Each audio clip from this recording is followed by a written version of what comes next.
Among the millions of species and genera of different creatures, what has happened, what separated our species from other creatures and made us the owners of the earth? Is this an illusion that we think we are superior to other beings? Have we always been like this since we began living and breathing on the earth? Are we the only species of humans that have existed throughout history? Have there been different species of humans, or is it just us? This is what we are gonna go through, this wonderful mysterious journey to realize how we were in the beginning and how we became the kings of the earth. This arrogant, self-centered feeling that we own everything, this sense of narcissism that leads us to easily change nature, pollute the environment, and push other species to extinction, or even extinction itself. Sometimes events like the coronavirus pandemic can be a wake-up call for us that we do not have the unlimited power we think we do. Even now, nature can ignite its wrath and crush us to the death. But the main question is, where does this pharaonic feeling of ours come from?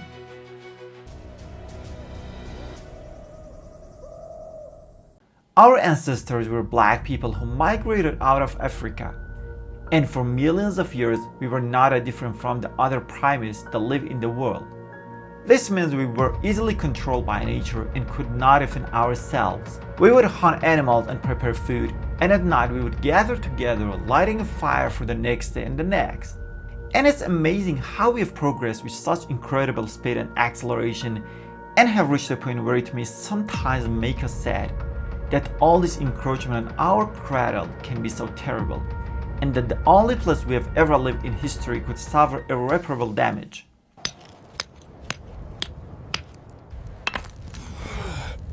To better understand how we obtain this information, we need to familiarize ourselves with a science called paleontology or prehistoric anthropology. What do scientists in this field do? They find fossils of humans and their ancestors from different parts of the world, like archaeological excavations. They choose an area. It could be a cave, it could be a riverside, or it could be a dried up lake. Based on a series of evidences and documents, they go there, dig up fossils, and collect pieces of this puzzle. For example, when you Google what a Neanderthal is, and you see the shape of a reconstructed skull, that skull is the result of the expertise of those who went and dug it out of the ground, put it together, and found the stone tools that were next to it. They found the remains of the animals it ate, and from all this they came to the conclusion that a human skull that lived, for example, 100,000 years ago looked like this. We may wonder what use this science is to us. Here an important point to know is that if you take the technology from modern humans, there is almost nothing different between us and prehistoric humans. We would be the same ancestors of the past who lit fires in front of the entrance of the cave to protect themselves from the attacks of wild animals. Today we know that the humans who lived in East Africa about 3.5 million years ago were not skilled hunters. They were about a meter tall, they were omnivores, they were scavengers. Their superiority was within their group. For example, when they wanted to go hunt a lion, 50 to 60 people would do it by throwing stones, sticks, and bones. A single person would definitely be hunting themselves. A 1 meter 40 kilo creature has no chance against a predatory lion. After the hunt, the one who was stronger probably bullied others and getting better food. Lions are skilled hunters, and we certainly weren't like that 3.5 million years ago. We were more of a scavenger. We waited for the stronger predators to eat their food and go. After that, we would go and eat the pieces of meat that the lion couldn't eat, the pieces of meat that were stuck to the skin, or the brain inside a buffalo skull that the lion's teeth couldn't crack that hard. Now, if our 3.5 million years old ancestors could come along and chip away at a piece of stone and use it to scrape away skin and remove bits of flesh, or go and crack the solid skull with it and get a protein-rich brain, this stone tool would have helped them do that. This could be the starting point for using technology to build something to make a difference in the environment. This goes back to a time when we didn't look very human. Now here is the question.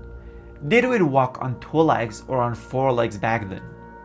Our ancestors split from chimpanzee ancestors about 9 million years ago, likely with a mutation that allowed our ancestors to walk on two legs. So our walking on two legs goes back a long time. Before that, we were no different from chimpanzees, and we did the same thing that chimpanzees do with the wrist.